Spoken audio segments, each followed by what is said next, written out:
Welcome back, everyone, for our second episode of California Limelight. I am Tony Pomponio. And I'm Steph Wilson. Thank you for joining us for another episode. We have an exciting lineup of guests coming up, including Christine Love, a talented singer and a beloved singer in our community. We will also be featuring Grant Fuhr, who, along with his wife Lisa, work hard in our community through their efforts in the Grant Fuhr Foundation. We will also catch up later with Grant Fuhr himself to highlight his golf tournament, which is raising funds for the Hazelden program at the Betty Ford Center. We'll also be asking about his impressive 5-time Stanley Cup win in the NHL. Speaking of hockey, I actually had a lot of fun back at the Acrisure Arena, and all that goalie gear and all that stuff brought back a lot of memories of my childhood. So, Will, you say Grant is hosting a golf tournament? Yes, he sure is. Wow. Well, why don't we dust off my knickers and let's say you and I hit the green and do a little putting and get ready for the Grant Fuhr Foundation golf tournament. Well, I don't know how to play golf. Ha! You gotta be kidding me. No, really. In Calgary, it snows 9 months of the year. I mean, our golf season could only possibly be for 3 months of the year. So the most experience I have with playing golf was mini golf at arcades. Oh, jeez. You know what? I'll give you a little break. Maybe you can bring your hockey stick. You could instead of using a putter. But here, look you got me on the ice, kid. I think you can rise up to the occasion unless you want to forfeit now. Come on. What, me forfeit to you? Yeah, you forfeit to me right now. Here. No. How hard can golf really be? All right, let's go to Desert Willow and hit a few rounds on the green. Okay, fine, let's go. Let's do it.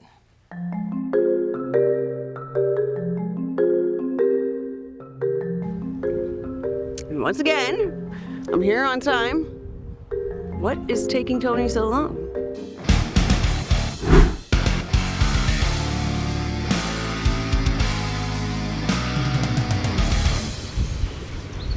Really, Tony? This is golf attire. What do you call this? You look like you're ready to go to the prom or something.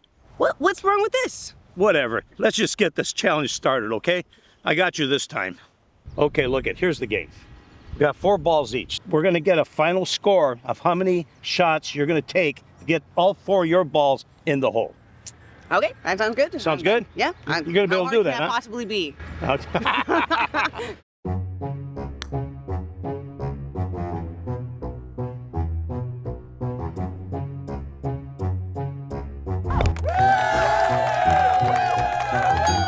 Let's go, hot shot.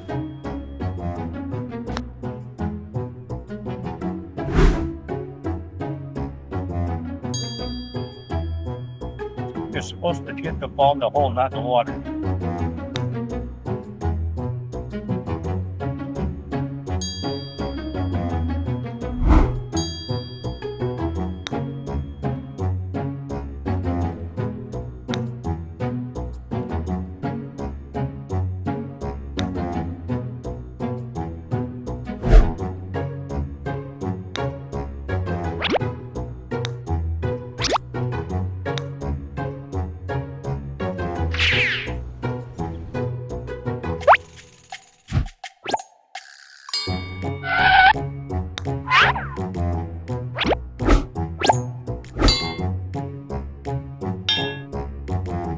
Isn't more points better? Woo!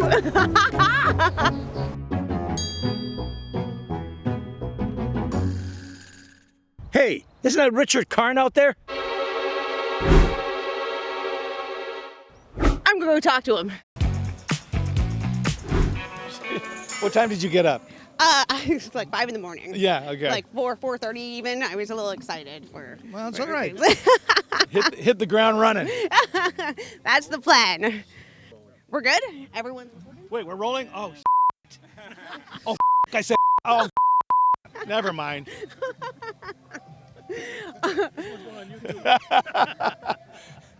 All right, we're with Richard, and you said your last name was Wilson, is that right? You know, my legal name is Wilson, and that's so funny because my parents and their friends said, well, they must have named Wilson after you, right? I go, no, he was named Wilson way before I got around there. But yeah, there was already a Richard Wilson in the Union. Wow. Well, and so everyone might recognize Richard from Home Improvement. Yeah. So it's iconic, legendary, classic. Tell us about the experience being on the show. You know, that was 30 years ago. 30 years ago, but it's still, well, now it's playing on Hulu and it's playing on Disney Plus, and I've started watching it. And how is it watching all this time? It's a lot better now. How so?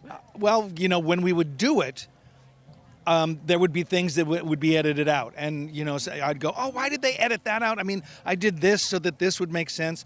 And it was all about me instead of watching just the show. Now I can just watch the show because I don't remember the stuff that's been edited out, and it's fine. It's just fine. But I'm telling stories about things for the last 20 years that don't end up in the show. Right, I'll tell a story and I'll go, oh, I'm watching the episode and I go, where was it? I hate to play favorites, but there's one tool that I enjoy using above all the rest. I keep it in my truck. I use it every day, and I love the sound it makes. Now, everybody knows seat belts are great for pounding veal, and they make a wonderful... Now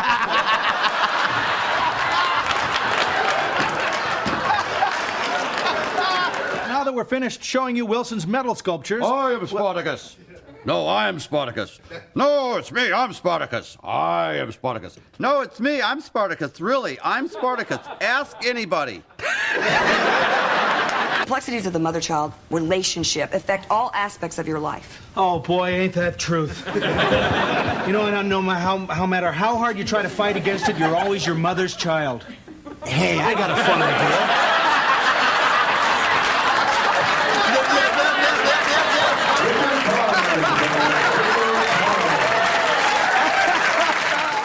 So now you can actually watch it like the way that we watched it while it was on TV. Yeah, and I'm laughing out loud. I'm still remembering a lot of stuff and all the stuff that happened like right after the camera stopped. Things that you can't really show. What have you been doing since Home Improvement? Well, I hosted Family Feud for 4 years, and then a bunch of movies. I represent companies, which is kind of an interesting cottage industry of home improvement. I have the trust of a lot of people to not screw things up. That's really important, so I'm glad that that's the case. Yeah. And so now we're out here golfing in Palm Springs. So tell us about your journey coming here.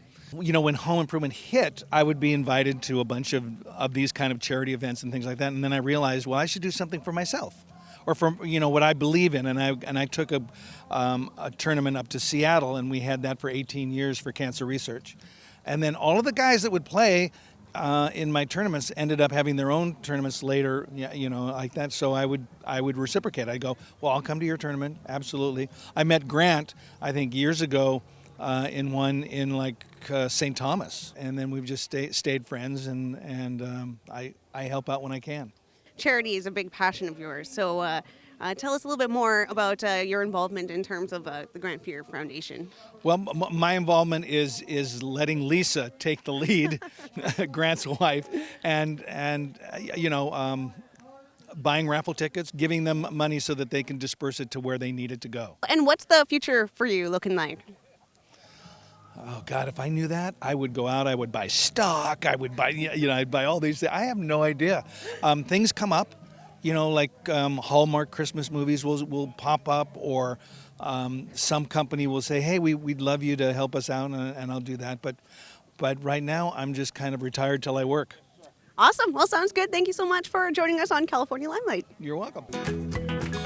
So how'd we go over there? You're right in the middle of the game. By the way, you're losing too, by the way. But it was Richard Karn. Hey, so. you know what? Hey, let me ask you a question. Did he bring the two-time girl with him? No. Ah, jeez, it wasn't worth it. Are you kidding me?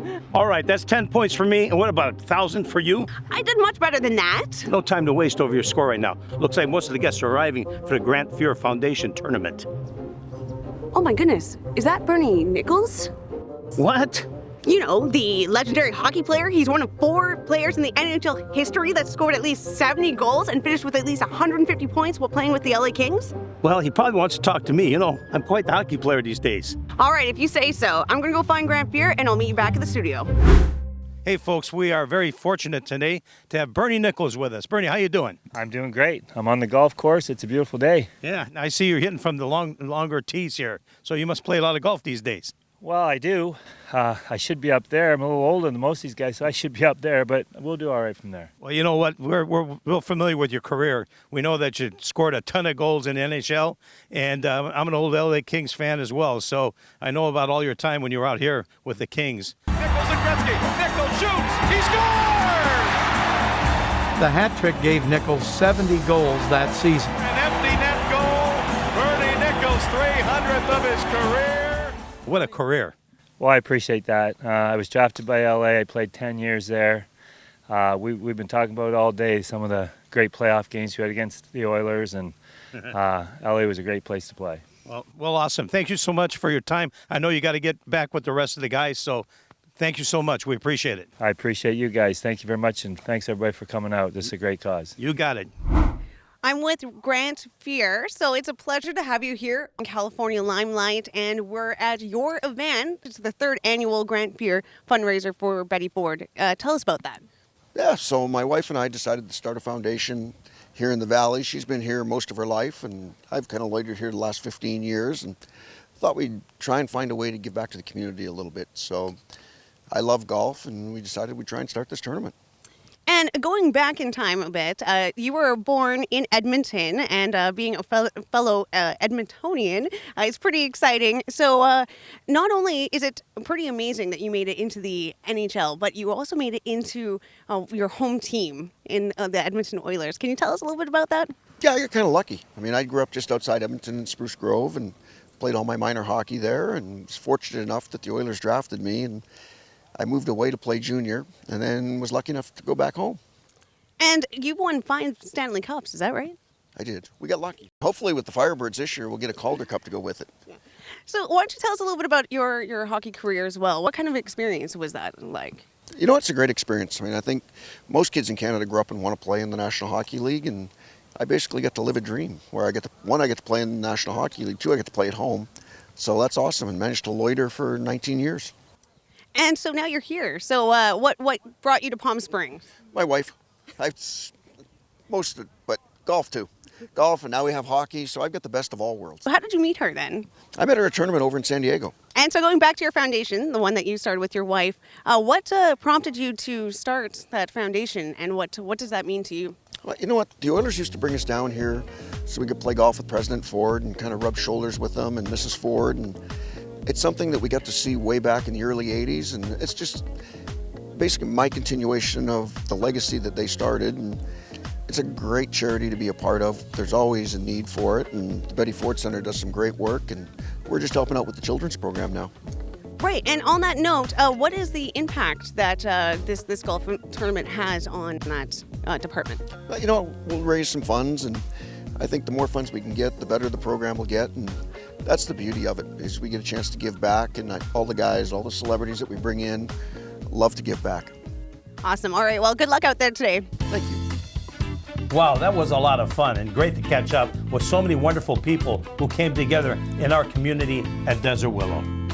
Yes, and a special thank you to Grant and Lisa, who are actively involved in making our community and our world a better place.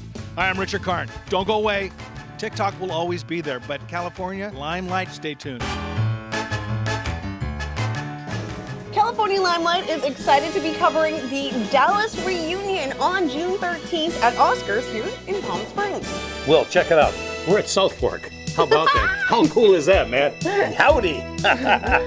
This is awesome. We're going to be interviewing, and we'll give you the inside scoop of the Dallas reunion. How about that? I can't wait to meet Patrick Duffy and the rest of the gang. Oh, man, you know what? I'm telling you, I'm excited. I'm so excited. I can't wait.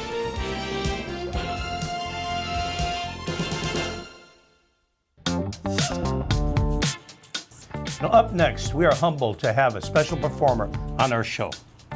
She was awarded Top LA Entertainer of the Year by Beverly Wilshire Hotel. She also sang in shows with Michael Bolton, The Stylistics, and to an audience of 56,000 people at Dodger Stadium. So let's hear it from the legend herself, Miss Christine Love.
I'm with Christine Love, and it is a privilege to be with next to you right now. And to say her voice is like an angel would be an understatement. And I don't think it does any justice to how wonderful your concert was tonight. So tell us, how do you feel after a post-concert? Incredible and grateful and thankful and just overwhelming with gratitude to everybody who came and participated. And thank you so much, Will, for all your kind words. Oh my goodness, it was an incredible night, incredible. And you're always there to lend a hand in everything you do. There was a lot of stars in the audience as well, which was pretty exciting. Now, you mentioned that there was a Whitney Houston song that really inspired you to take up singing. So how old were you then, and what was the story behind all of that? Oh my goodness, I was 7 years old, I believe, and I just discovered, like, I was at home and I was listening to the radio, and this song just caught my heart, and I knew that was the moment, my light bulb moment, that I knew I wanted to become a singer. And I was 7 years old, and I was the greatest love of all on the radio with the voice of Whitney Houston. So that was the moment, and I got to share it with everybody tonight.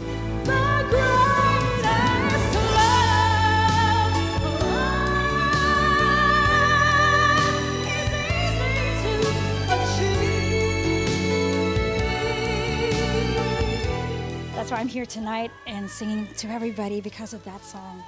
So what kind of dedication did it take to get to the level that you're at now, where you're performing live in Palm Springs and around California and even around the world? Oh my gosh, Will.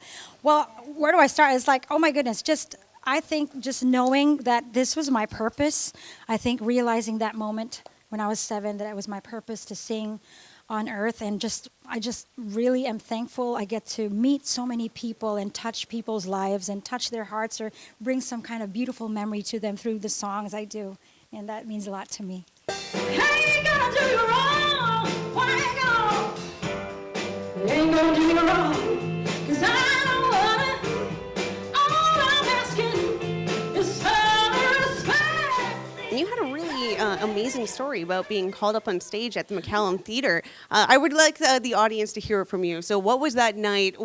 How did you get on stage, and who asked you? Oh goodness, yes. That was a couple of weeks ago at the McCallum Theater in Palm Desert. 2 good friends of mine that come and watch me at the Indian Wells Resort Hotel, where I sing every Thursday night. That day of that concert, they called me up and he said, "Are you in town? Because I think you need to watch David Foster tonight, and we're going to get you a ticket." So they got me a ticket. John and Celeste, my dear friends, love you. Mwah.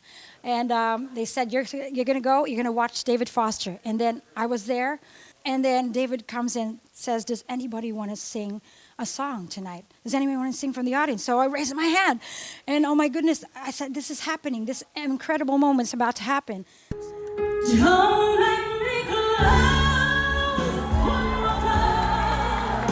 I don't anymore.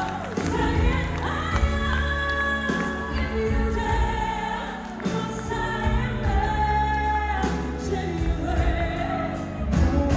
Away from me.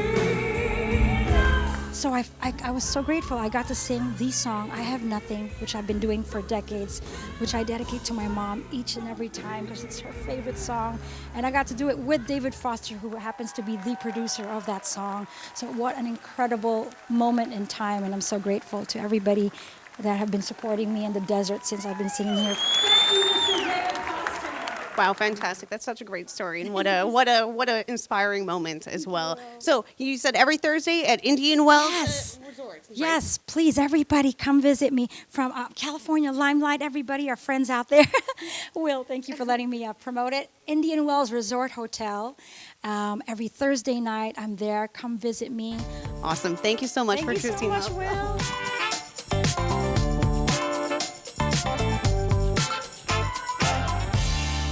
Hey, our top trends start off with King Charles III, who was anointed and crowned on Saturday, May 6th, in Britain's biggest ceremony event in 7 decades. Charles, 74 years old, automatically succeeded his mother as King of the United Kingdom and 14 other realms, including Canada and Australia.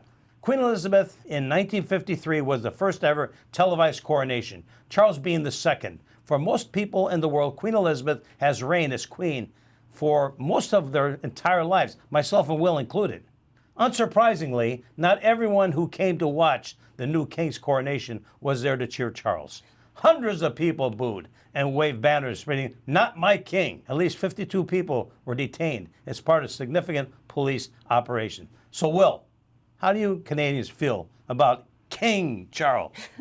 Well, it's very difficult. I mean, out of all the British monarchy, I guess all the characters at play, the Queen was very beloved, right? She's on all of our currency, our $20 bill. And in one university course, I know in the U.S. there was a lot of debate about how many females are on current U.S. currency, and the fact that Canada has had the Queen on for quite some time. So she was a very powerful feminist influence. And then so if we take a look at, of course, Princess Diana, it seems to be like the princess of everybody's heart all around the world. She was a very beloved character. And then, of course, her children, William, Kate, and Harry are also really beloved characters. I mean, Harry kind of gets himself in trouble from time to time. Going forward, by the way, we're only looking at kings. There's not another queen in the lineup for the next few generations. Now that you mention it, that's correct. So, Tony, how do Americans feel about King Charles? Is it even relevant here? Well, you know what? There is a certain amount of relevancy. You know, let's face it. You know, we're a nation of people, a lot of Europeans, and I think that there's a big group of people that actually support the whole king and queen thing. I think as the younger generation comes into play, they kind of scratching their head wondering what this thing's all about. You know, I don't even know if they're studying about it in school anymore, to be quite honest with you. But you know, I think the whole Princess Diana thing, she was very popular in this country. She was very popular all over the world. And I think at that time is when, you know, Prince Charles at the time, I think his popularity declined because of some things that were going on at that time. And he and Diana got divorced. And, you know, she ended up being the good one, and he ended up kind of being the bad guy, you know what I mean? And then his relationship with Camilla, you know, maybe kind of caused that as well. So, but anyway, overall, I think there's respect about the whole thing. Personally, you know, it doesn't bother me any. It's a tradition. It's a tradition for the British, and I respect that, just like we have our traditions in this country as well. All right, on to more fun and exciting top trends. Here is another character who's reigning and influential and will be celebrating 32 years this June. Sonic the Hedgehog. Oh, jeez. Yes, Sonic is more likable character than Charles. Well, Sonic has been king for many different reasons, and longer than Charles, at least. So the Sonic franchise continues to release movies and games. Since Sonic's release in 1991, the series have proved to be a true pioneer of the video game industry, and one of the most iconic games and characters ever made. So the stardom of the Hedgehog goes hand in hand with the innovations found within the game itself by introducing new concepts of storytelling and groundbreaking graphics and gameplay mechanics. At the time, even the Super Nintendo, the rival to Sega, had trouble matching the gameplay, even though Mario, established in 1985, was already an iconic character and series, thus prompting competitors and all gameplay designers to revolutionize gameplay that we enjoy today. Also, did you know that Sonic was once so popular that he was more recognized around the world than Mickey Mouse? Wow. So, Tony, what do you remember about gameplay, especially classics like Atari or Pong or Pac-Man? You know what? I can still see myself going like this. Doom, doom, doom, doom, doom, doom. And then we graduated to right. So it's such a different world now with all the different kinds of gameplays and graphics and even our phones and tablets now. Well, you know what? I might have mentioned this in a previous episode. You can't walk into a restaurant anywhere where a child's sitting there playing, you know, these games. My grandson, this guy loves Sonic the Hedgehog. He even dressed like him for Halloween. I mean, he actually was playing in a football game not long ago. All of a sudden, he goes into Sonic mode, and he just kind of lowers himself and does the Sonic thing. I go to my son, I go, what's he doing? He goes, he's going Sonic. Oh, that's adorable. If you have topic suggestions, you can find us on Facebook, or you can email us at CaliforniaLimelightPS@gmail.com. Thanks for joining us, folks. I'm Tony Pomponio. And I'm Will Wilson. See you next time.